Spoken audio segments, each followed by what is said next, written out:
Welcome back to the Make a Baby podcast. I'm Carolina Sotomayor, your podcast host and Reiki womb healer. We are diving into how to deconstruct your faith and why that is important to your fertility. I've invited Morgan Piercy from Kansas. Hello from Omaha, Midwestern girlies in the house. This is really important conversation. Thanks for being here, Morgan. How are you? I am doing well. I am so pumped to be here. Thank you so much for having me on the show, Carolina. I'm so excited to talk. Me too. I found a post on the Book of Face and I saw your vibe was exactly, it was like, that's the kind of person I want on the pod in 2026. And the reason being is for when women come to me and they're trying to have a baby and they're like, everything else has failed and I want your help. I'm like, all right, let's buckle up, buttercup. Let's dive in. When we're healing, most women that come to me don't realize all the things that we're going to be looking at. Subconscious, core beliefs, inherited limiting beliefs. How are you making decisions? Your triggers, all of these things that are based in your womb and your nervous system. But to loop it all around to land the plane is basically when you are healing your womb, we are looking at what is the beginning, the origin is probably the best way of like, where did your beliefs come from? How you speak up, how much space you take up, who are you centering in your life? Where are you putting yourself in priorities? Meaning, Yes. like, are you putting every man and person above you, before you? And are you putting yourself last? Why? Where did that come from? Is that your adult, I'm 42-year-old self making that decision? Or was it an inherited belief from your great grandma or your grandma? Or was it and that's what all the women in your family did? So we look at your belief system because that's how you make decisions and that drives your emotions and really is the foundation of a lot of things, which drives your fertility.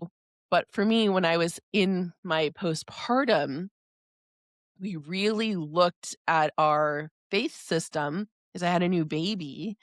And that was like, I'm going through these traditions that are not mine. And I don't know why I'm doing them. And when you have a new baby, I started to ask why. And why and curiosity with a little bit of confidence is a very powerful is a very large threat to people who are built on patriarchy. Anyway, so this is my Yes. whole thing. And so I wanted to bring you on here because I was like, you're a therapist and you know all the things about deconstructing your faith. And I thought that this shouldn't be necessarily be a scary thing. And I think a lot of people need to know about it. For me, it just made me awake. So what does it actually mean to deconstruct your faith? I love that question. And I get asked this all the time. I feel like this is just kind of the intro question that I get for Right? a lot of these Because I think conversations. there's a And lot it's of so important. fear mongering around it. Like it's like this demonized Oh, thing. yes, for sure. Deconstruction has been made to be a bad word, especially in Right. very evangelical spaces. It has very anti-racist connotations. It has very anti-colonialism connotations. And if something being anti-racist and anti-colonial is now anti your religion, then maybe that's a you problem. I hate to say it, but I think I really see deconstruction as you've been handed this set of values, right? You've been handed this set of who you're going to be, and this is your identity, and this is your role, and this is your place in the world.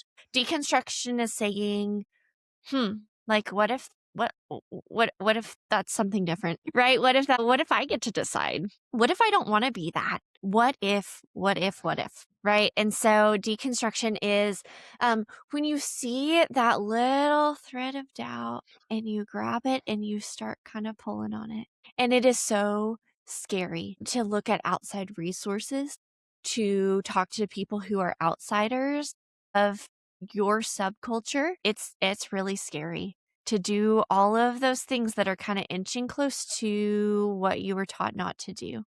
And so I really see deconstruction as figuring out who you want to be. And sometimes that means tearing down the things that are holding you back, tearing down those people and influences that have taught you that you have to make yourself small. Especially we as women in organized religion, we're taught to be quiet and polite and to not cause a fuss and to not cause problems for people. And we're, we're often times really told that our value comes from servitude to men. That's just kind of a common theme, right? And so with deconstruction, especially for women, it's this idea of why am I told to submit to this man? Why am I told that I have to submit to my husband, like on the basis of gender? I kind of need a better reason for that. And that's a lot of times where it starts for women is just kind of realizing, hey, I'm just as smart and competent and capable and all of these things as a man. I just have different private parts. And so why does that make me less than? Why does that make me a second class citizen? And once you start to question that, that kind of opens the door for you to question a lot of other things about systemic inequality. I I see it wanna as oh, allowing I yourself to see ask that so questions. important. Yeah. Yeah. Yeah. Yeah. So for me is like deconstruction and like also like is asking why and like where did that Hmm. come from? And it is scary, but the other side of it that nobody really talks about, you hear a lot of like be careful of what you get if you're inside like circles that are trying to keep you small or in line. They Oh, don't want you to yes. deconstruct. But I had a spiritual coach tell me that a faith system that's never been questioned is a really scary place to sit. Yes, for sure. Because you're not allowed to think outside the box. You're not allowed, like you said, you're not allowed to ask why. That that sounds really unsettling. Because is that a place where you can really actually be yourself?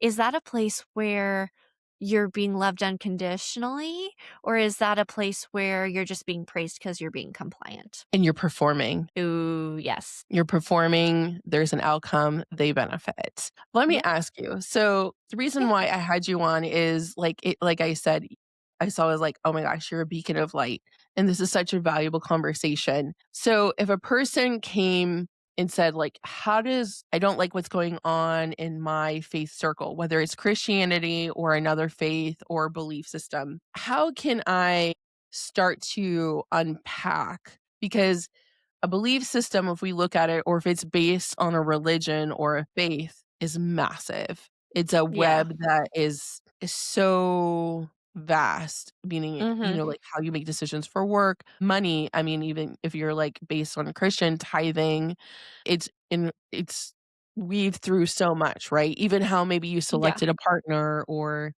Yeah. your sexuality or purity culture that like religion affects every aspect of your life and you're actively practicing it. How does one start deconstruct? Okay, so this is kind of going to be a weird answer.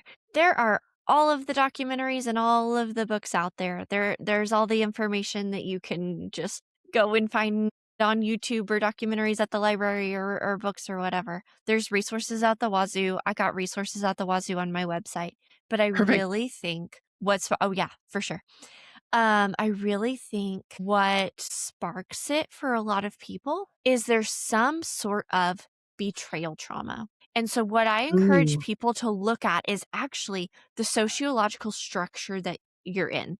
People who come to me, like therapy clients, often talk about feeling like their church is a little culty. You know, that word cult. It just kind of it's a little uncomfortable, but it's also right. freeing to like admit that you're in a culty environment. Like to actually acknowledge that and to actually say that out loud is just so empowering. And I encourage people to think about a cult is a sociological structure. You can have the wackiest beliefs in the world and not be in a cult, and you can have all of the correct doctrine that perfectly reflects reality and still be in a cult. And so I really like to look at the BITE model by Dr. Steve Hassan. He is awesome. He's got a lot of resources. BITE, so it stands for behavioral control. So think about, okay, you can only date somebody within your denomination. You know, women got to wear skirts to church, whatever it is. Informational control. Are we allowed to Google our religion? Are we only allowed to look at these sorts of news sites? Right? Thought control. Thought control is a huge one. This is not like a hypnosis woo woo horror story thing. But maybe instead of asking questions, if you're told to just pray about it repetitively, I think prayer can be a really powerful thought stopping technique when it's done in a compulsive type of way where it's no longer, hey, I want to be having this conversation with God. It's now I have to try to do this prayer again because it didn't feel quite right, that kind of thing. And then E is emotional control. And so any sort of guilt tripping, I think about all the fear mongering with hell, that's emotional control. So I would really look at those 4 different types of control. And how are you feeling like you're being controlled in your environment? And how much agency do you feel like you have? So that would be a big one for me because I think that's a lot of times what sparks the deconstruction journey for people. It's not necessarily being exposed to new information. I think, especially within conservative Christian spaces, there's this idea that, well, we got to make sure our kids go to Christian colleges because they're going to go to a secular college and they're going to get this new information and they're going to abandon their faith just like that. When your young adult child has done that, the groundwork was already there, right? There was already something underlying that when they got that new information, it just kind of opened the door that they had another opportunity for something that makes sense, for belonging, for connection, for whatever. But the groundwork has already been laid. I think it just changes how people see past experiences and particularly past social experiences. I think about the worship nights that feel like rock concerts. And you got the smoke machines and you got the lights and you got all of that stuff. You're like, "Been Think there?" about it through the lens of emotional control, right? And so what happens is these people grow up and they go to a One Direction concert and they have the same spiritual experience. And they're like, "Oh no, was that spiritual experience Am I that I worshiping an had idol at now? church camp?" Yeah, right? Was that experience at church camp real? Because now I got the smoke and the lights and the chord progressions and I'm feeling the same thing, right? And so that's what I mean by the groundwork has already been laid. And I think a lot of times when people feel that safe, secure connection, there's less of the bothersome feelings of whether or not it's true because the lifestyle's working for them.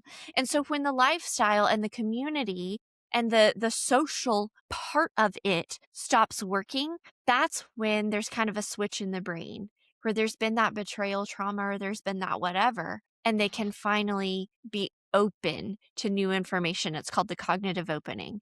And so the cognitive Mm. opening really is a social change. There's got Okay. after the betrayal, right? There might be some sort of repair seeking on that person's side. And they're met with statements like, people hurt you, not God. You just need to go find another church that's a better fit, right? Like all of these things of like, oh, you just got to forgive them, right? And so I think in Or that pray it repair away. attempt, pray it away, pray it away. That's a Pray it big away. one. You need to Yeah. seek God. You're not seeking God hard enough to Oh, receive his word. right. You're not Mm-hmm. like, if you were seeking God hard enough, you would have forgiven her right now. It doesn't matter what she does, but it matters what your Ooh, heart is willing to do. I've that's been a told good that. one. Have you Mm-hmm. prayed hard enough to hear him? If you haven't heard him, then you're not doing it right. You need to do it So whose again. fault is it? It's always your fault, Your fault. It's right? always your fault, not the other person. There's Yeah. always a lack of accountability. Yes, and there's a lack of accountability as far as the systemic harm, right? When we say or I guess when folks in these environments say these things, it's downplaying, it's dismissive, and it's really denying the patterns that somebody's recognized. And so somebody will bring up an individual situation and get smushed in it, and it only makes them recognize the pattern, the big picture pattern. And so it's kind of one of those things like once you see it, you can't unsee it. And I think that's a big thing that makes people go down that route is once you see it's not just you, it's other people too. And I think a lot of times when people are in it, they feel like, okay, maybe I've had this bad situation with the church, but this is an exception to the rule. The church is Right. still good. This is still a good environment. This is still a healthy, safe environment. But once you hear these things over and over and over, then it feels like the bad stuff is the rule, right? And it that bad stuff not happening is the exception. And so it starts to kind of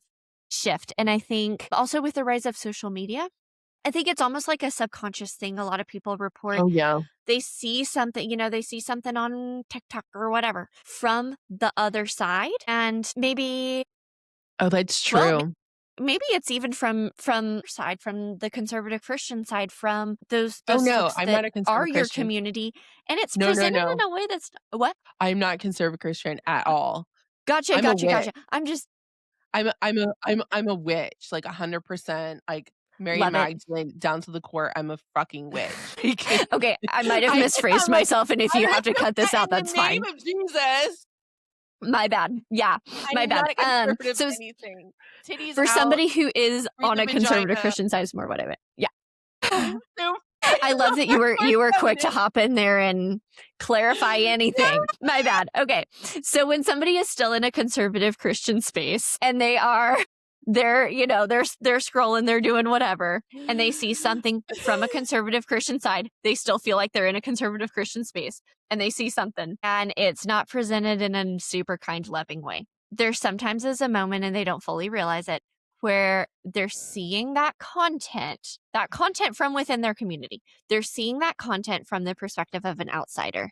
And you almost don't realize it's happening until it's happened multiple times. And I think that's a big one, is being able to maybe see your own group's content from the other perspective just for a moment. There's that cognitive opening. So that's where I meant to go with that whole Sorry, that'll be the best clip of this whole podcast. I'm a fucking witch. No. Yes, I'm glad you clarified. Yeah, that's so funny. Don't label me Very that strongly not evil jerk. identifying with that, and neither do I anymore. And yeah. Okay, so then they say, Yeah. I want to touch upon something that, so I'm 42, to be 43 Okay. this year. So when I was going through, I call it my Jesus era, Oh. I was in my early 20s, and oh my gosh, I'm watering. Social media, I think Facebook was around then. I wasn't on it, Okay. or maybe I was. I think maybe. But like TikTok didn't exist. I don't know. I certainly didn't have Instagram. With that is like what I'm trying to say is there's a lot more exposure and accessibility to different cultures and faiths in our fingertips and opposing views and different perspectives. Like the world is just so much more, we're in the information age. So to get Yeah. information through Yeah. ChatGPT, through Claude, through TikTok is Yeah. so much more. And for me is like there's also more whistleblowers now. There are more people that are coming forward that have activated throat chakras, is what I like to say, that shares Yeah. like I deconstructed my faith, or I am no longer a pastor's wife, or I was a PK, a pastor's kid, and these are the 10 things I wish other people knew what it was like.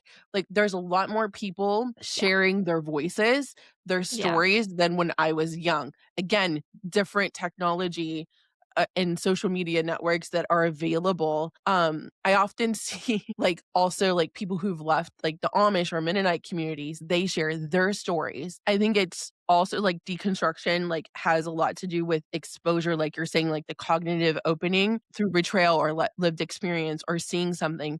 I think the opportunities are much in exposure is much more frequent, especially for younger generations, if they are to see opposing or different perspectives and different ways Yeah. of living, that this is not, because a lot of the times what I have felt is that the ways in which friends or former friends were brought up, which was we're going to church 3 days a week, all day Sundays, it's 12 hours, and youth group once a week or twice a week, whatever. And it's a commitment. This is a lifestyle. And it is like blinders are on, very isolating experiences. Because again, what you were mentioning, you don't want to be corrupt, their children to be corrupted, and then go on to certain colleges so that they can void the worldly indoctrination. But I married one of those guys. He married a witch. Good for you. That's funny. Anyway, is I feel like people have a lot more exposure, teenagers Yeah. and younger generations, to Yeah. also aid in exploration. Because for me, is deconstruction is also exploration of self. Is trying to Yes. discover what you could be. And you mentioned all of the things with the acronym BITE, but it was, do you have do you have agencies, thought control? Do you have the ability to think for yourself instead of saying, oh, I'm doing this because my pastor or my church told me to. Well, this is the way it is because my church Yeah. says so. But like, what do Yeah. you feel? What do you want? What does your soul say for you? For me is like, Ooh. yeah, Yeah. for me is like, there's a term called spiritual bypassing. Yes. And this is where we're skipping over important conversations with self, Yes. important definitions that you have to decide. And it has a lot to do with where are you sourcing your spiritual authority from. And it does, and for me, it's within myself. And Yeah. that was in the outside, that was the outcome of my deconstruction of my faith. I Yeah. pray and I find and I define the figures in which I worship, but I'm also not delegating that out for someone else to decide who I should marry, who like how I should submit to my husband because that doesn't happen. But, Yeah. Good. decision making. So the spiritual bypassing I see, often people will come to me and say, is Reiki going to interfere with my Catholicism? That's not the right question. Mm. And I will answer, I am going to ask you, how does healing and bettering yourself fit in with your Catholicism? Because That's deep because it can go a lot of different ways. because that's not It for can me be a to healthy answer. spirituality, right, I'm and not your I do spirituality can not be rooted in want autonomy or not. Yeah, where yeah. does healing and bettering, where does therapy fit in with your Catholicism? Mhm. Let's talk about it. Reiki can be a spiritual experience. Yeah. If you had but so can prayer, so can the frankincense and myrrh. So can I've gone to so many churches here in Nebraska because we used to search for a church home. We don't do that anymore. We're just home. We're just home. Love it, We're love just it. home.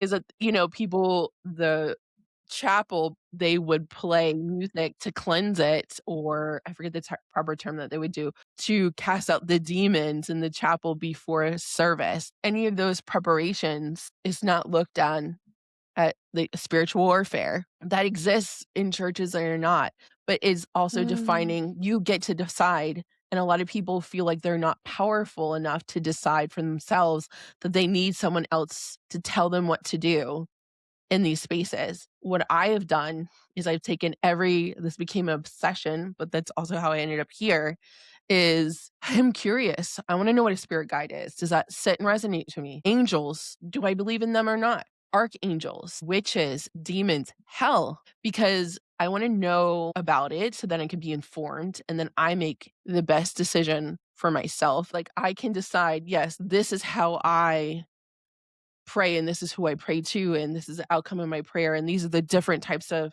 prayers I'll do, but I've decided. And what I want for people, whether you're trying to conceive or not, but if you're listening to this, it's probably because you are. mhm. You get to decide, not Pastor Joe or, we were Episcopalian for a long time. Women can be of the collar or your priest. I want you to ask yourself, where do you want to source your info? Like, source what do you relate to? What do you resonate? Maybe you only want to work with angels and you don't want to work with spirit guides.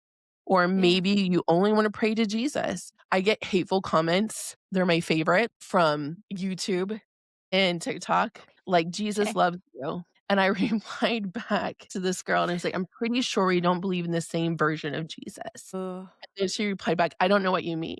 And I just left it alone. And what I meant by that is the version of Jesus that I believe in really just loves you.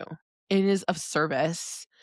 And in my life, I want to be of service. I also don't want to be quiet. It's not my job to humiliate or manipulate anyone. That's not my vibe, but I want to empower other women. If you have a womb, if you have a uterus, whether you're queer, binary, heterosexual, whatever you are, in a relationship, not, whether we're buying you sperm or doing a donor egg, I want to help you have a baby.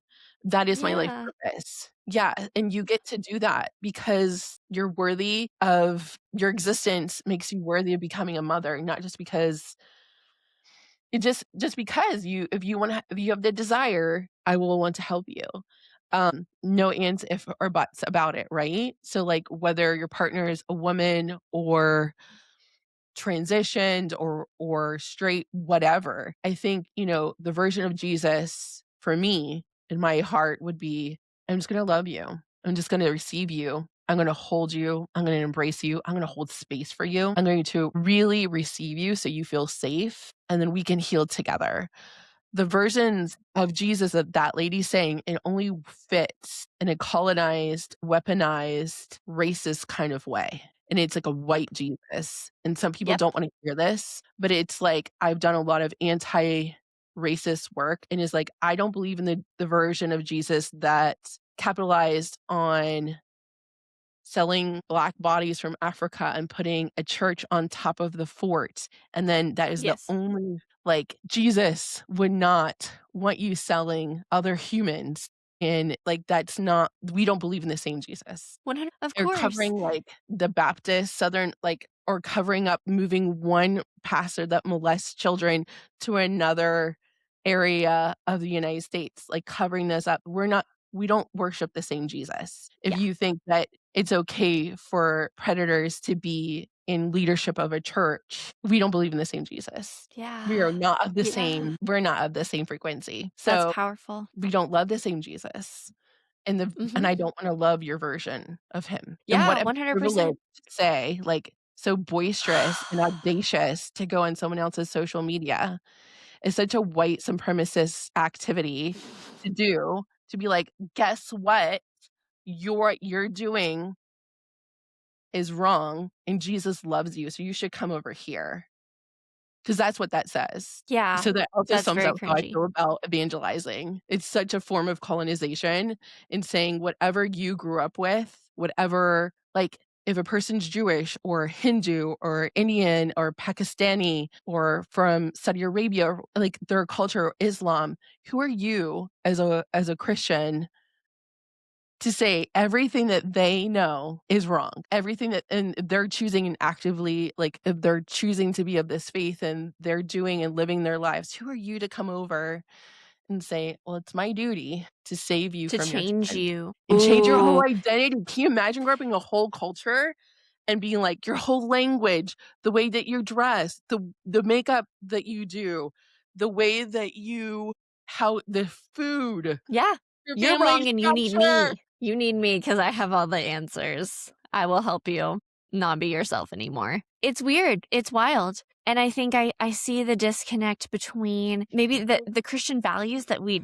teach like little kids, and then the Christian values that people start getting taught when they're like adolescence age, right? Like that's when like the purity culture stuff kicks in and all the health fear mongering and whatever. But I think back to, what did we teach 3-year-olds in Sunday school? Kindness, love, and sharing, and all of those things. And then you grow up and you want to live those values, and now you're a dirty communist. Make it make sense. It doesn't. So, Yeah.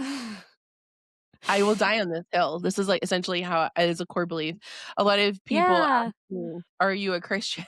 And I have to say, "No, not Mhm. in the mainstream kind of way." Yeah. But when I pray, when I'm doing Reiki sessions, I invite Jesus, Kuan Yin, Buddha, Mother Mary, Mary Magdalene, and, like, they're like, "Yeah, so, yeah, I'm a witch that Okay. also loves Jesus, but my version." Wow. Yeah. And that's the version that you made. You're in control of that version. Right, You created that version because it works for you. And I think right, that's a big mindset shift for people, right? yeah. Is that's not really like, the collection of deities that anybody's really taught, but that's what No, works it's for you certainly and not. you're in control. Yeah. Yeah, and, like, what I'm teaching my son, he doesn't believe what I believe. We all believe there's no hell, but, like, for us, it's like, well, here's a book of world religion. Let's talk about all the religions of the world. Let's be informed of them. You're safe to explore all of them. Would you like to visit any of these things? Would you like to go to a temple? Would you like to go to a celebration? Would you like to go try that food? Would you like to meet a person of that? Here in Omaha, there is, like, a center called Tri-Faith, and they have dinners where they bring the leaders of Christianity, like Lutheran, Episcopalian priests. They'll have, I believe it's the Jewish and Islamic. You can all have dinner Nice. together, Yes. and they have a whole center so you can learn. And I think that has brought I remember going when I was pregnant, so this is a long time ago, and it's still active. I just haven't been a really long time, but I remember going, and I was so pregnant, and I had this super round belly, and I was just, like, coming in, and I was, like, really learning. I was like I told him, I was like, "Oh my gosh." And he goes, "What?" I was like, "There's a woman in a collar." And I had never seen a female priest before. And I was like, "There's a woman in a collar. There's a woman That's in a beautiful. collar." And Yeah. he goes, "Yeah?" It's like, "Stop it. That's not." I was like, "Oh my god. She's, like, in charge of a church?" And mind you, like, I was really we were in the midst of, like I was getting I don't think I'm using the right word. We were becoming registered members of the Episcopal Church, so we were doing all the things, Yeah. and it was really important to him that our son was baptized by the Episcopal Church. So he's doing all the things, and I was like, "Sure, Yeah.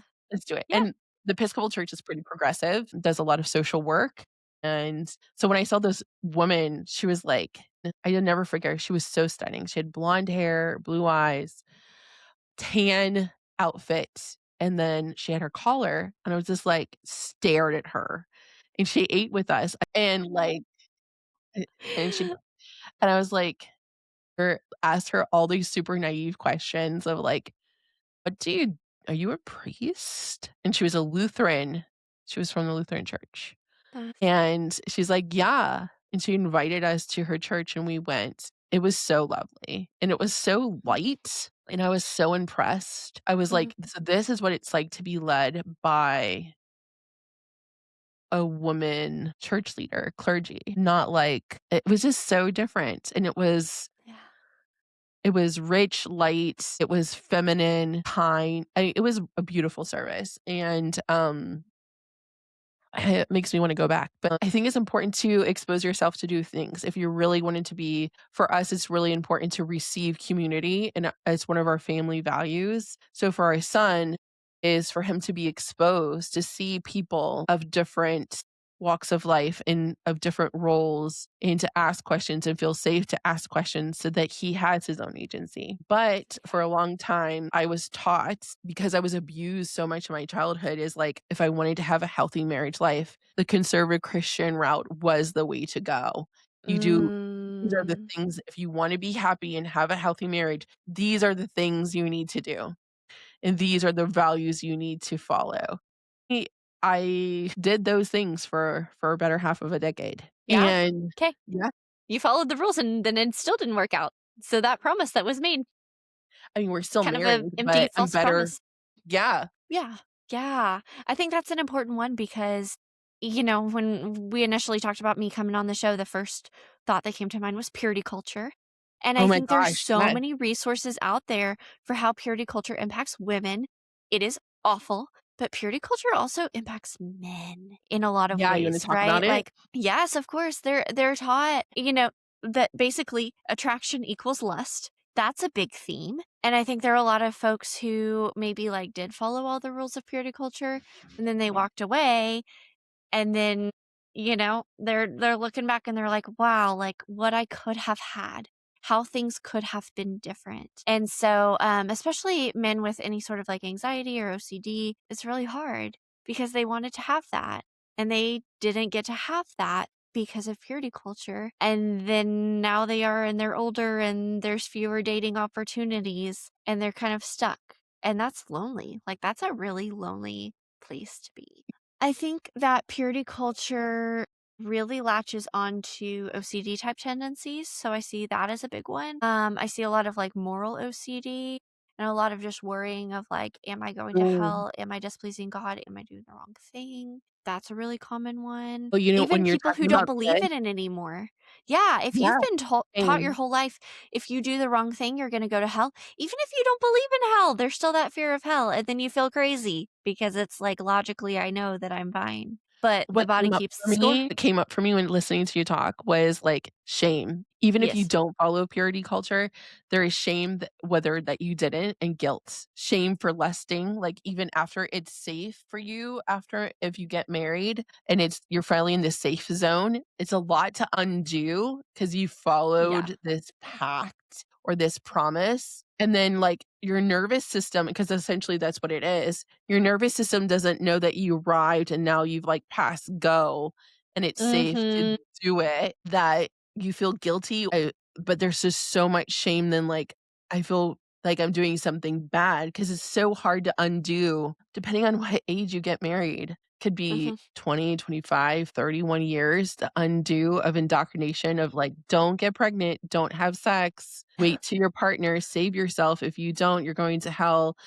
or you're a harlot or a Yeah. slut or Yeah. you're not worth anything. Because what Ooh, does that say to a yeah. woman? Like you're only worth I mean, this is not 1700s anymore. The truth is like you're worth more than your virginity. Yeah. But like, and if Yeah, you that's a lose good your point. yeah, like, so there's so much shame around and it's also a control thing. What if A you lot dive of into that. that part? You're the expert. Yeah. Yeah, a lot of it can yes, it's around controlling women's bodies. I mean, that's the thing. And I think that's really hard when people are committed to a biblical worldview? Well, let's look at what the Bible has to say about women. In the Old Testament, women are compared to property. And I'm sorry, but we can't get around that one. Right. And so then I think that's a big step in the deconstruction journey. It's okay, do you believe in the Bible or do you not? Because ooh, something's gotta give. And I think that's why a lot of folks end up with these Doug Wilson BS type of views about women shouldn't vote or whatever it is, because they have to be consistent, right? It's like we don't want that cognitive dissonance. So then you got to pick. Sometimes it feels like you're picking between God and other people. And I think I just hit a point where I pick other women. I pick other women over God. I said it out loud, right? Oh, yeah. And I think that's a big one for women is like, are you going to pick yourself and other women, or are you going to pick this version of God?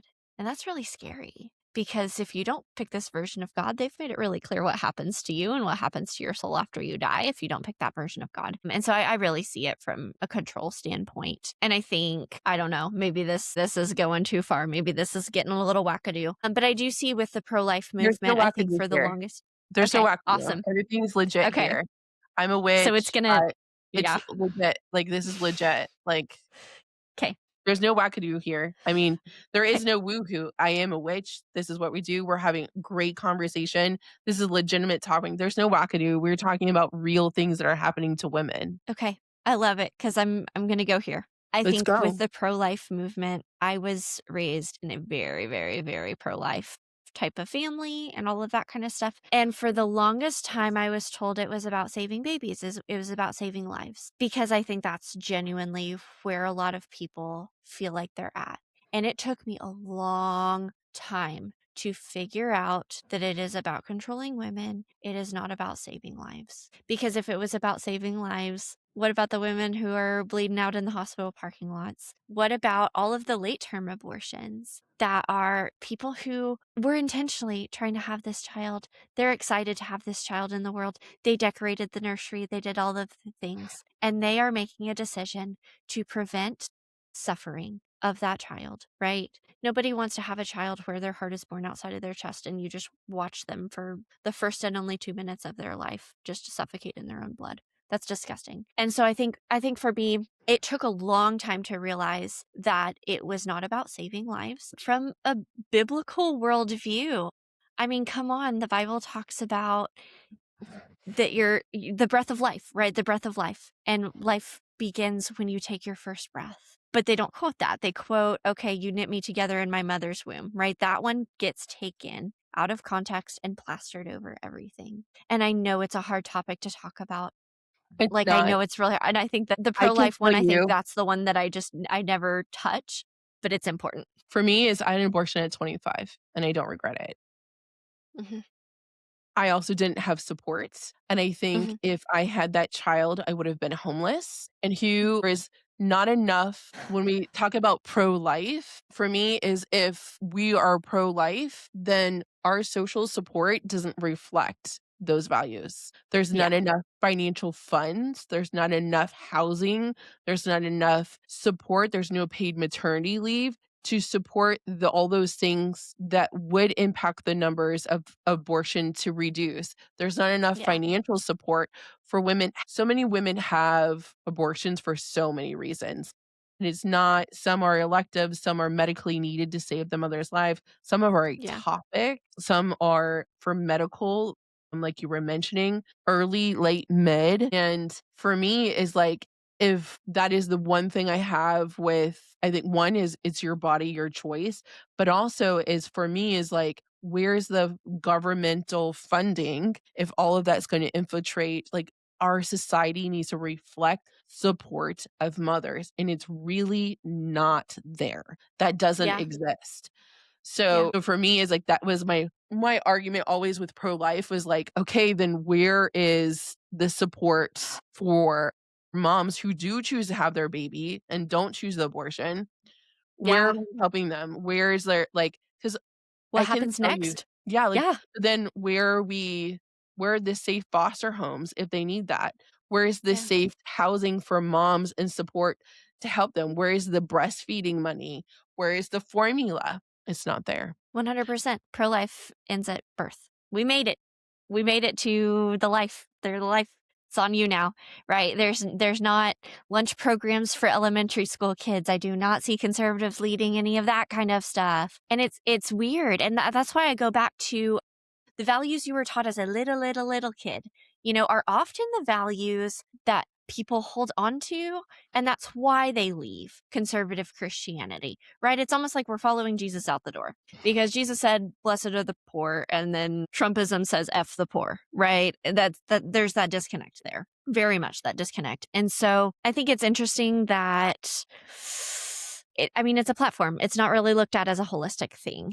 And so I don't know. I don't have all of the answers of what needs to happen, but I think that's a big thing in the deconstruction movement is that is more and more seen as hypocrisy. This has all been very interesting to loop this all around. Yeah, The takeaway is deconstruction starts with the want or the desire to look outside. that's not dangerous. That's a part of life. And the second part is using bite and Mhm. evaluating the situation or organization or religion that you are looking to deconstruct or curious to get outside of or think of or question is to use the bite acronym. The And bite can you, model the of bite model, authoritarian control. can you repeat what each of those letters mean again? Yeah, for sure. This is kind of determining the culty level, right? How healthy the influence is, or versus how authoritarian the I think influence it's is. applicable to the deconstruction though. Oh, for sure, 100%, because that's the environment that taught you, hey, you can't look outside of us. BITE stands for behavioral, informational, thought, and emotional control. And so those domains of where do you have agency and where are you taught that if you express agency, then that's sinful, dangerous, whatever. And one thing is like, so that would be step 2. And step 3 would be like to know that you probably need one safe friend Yeah. to voice this in. I found that that's it with my partner because we were mirroring this with each other. Have one safe space. Either they can reach out to you as a therapist that specializes in this. Can you tell us where we can find you on the internet? Yeah, for sure. So everything I have is linked under morganpiercy.com. And then my private practice specifically is www.deconstructionkc.com. And deconstructionkc.com is also my handle on almost every platform. So just go looking for me, even if it's a niche one, you'll probably find me. I love that. And if you're looking for someone to support you, make sure to reach out to Morgan and see all the resources that we'll link in the show notes. Morgan, thank you so much for being here. Thank you for sharing all of your information and wisdom. We're so blessed to have you. And for those listening, make sure you roll on down to the show notes and join our Make a Baby community. It is free and we are inclusive of everyone who has a womb and wants to have a baby. Come on and join us. We have free meditation and healing circles, free resources, and also a premium level for $7 a month. You can get access to my Reiki video library to heal at your own place. So until next time, my friends, let the Reiki flow.